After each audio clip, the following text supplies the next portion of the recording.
পথে বেড়ে ওঠা শিশুদের ৫৮.২% জন্ম সনদ নেই। আবার এই জন্ম সনদের অভাবে বস্তি এলাকার হাজার হাজার শিশু স্কুলে যাওয়া থেকে বঞ্চিত। মূলত কাগজপত্রের জটিলতায় স্কুলে ভর্তি হতে না পেরে মোবাইলে আসক্তি, বাল্যবিবাহ, মাদক সেবন সহ বিভিন্ন অপরাধে শিশু কিশোরদের জড়িয়ে পড়তে দেখা যায় এই সমস্ত এলাকাগুলোতে। জানা যায় দেশে ৫ বছরের কম বয়সে ৪১% শিশুর জন্ম নিবন্ধন নেই।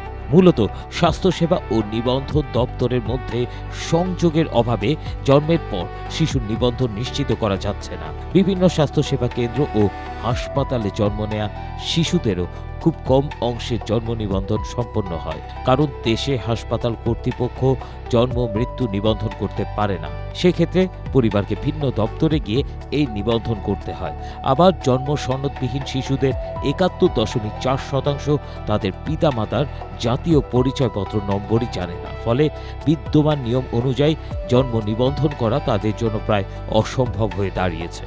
বিশেষজ্ঞরা বলছেন, জাতীয় পরিচয়পত্র, জন্ম ও মৃত্যু নিবন্ধন প্রক্রিয়া সহজীকরণ এবং বেসরকারি সহযোগী প্রতিষ্ঠানকে যুক্ত করা না গেলে সরকারি বিভিন্ন সেবা থেকে বঞ্চিত হবে প্রান্তিক জনগোষ্ঠী।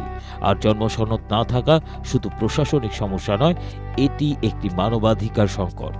জন্ম সনদ না থাকলে শিশুরা বিদ্যালয়ে ভর্তি, স্বাস্থ্যসেবা গ্রহণ, সরকারি ভাতা পাওয়া এবং ভবিষ্যতে বিভিন্ন নাগরিক সুবিধা পাওয়া থেকে বঞ্চিত হতে পারে।